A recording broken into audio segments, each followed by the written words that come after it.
Today we have a John Deere no start, no click situation. When I run into a situation like this, first thing that I do is to check the deck activation lever. If it's manual, or in this case, if it's electric with this PTO switch, you want to make sure they are in the off position. That done, the next thing I do is to check the battery to make sure the battery is fully charged. Once that's taken care of, the next items I look into are the safety switches and the fuse, whichever happens to be most convenient to me at the time.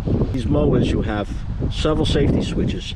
There's one when you step on the brake, there's one under the seat, and there's one for this deck lever, which the switch takes care of. I went to the brake safety switch first, check the wire, and I was getting current to the switch. I made a jumper on the wire, bypassing the switch.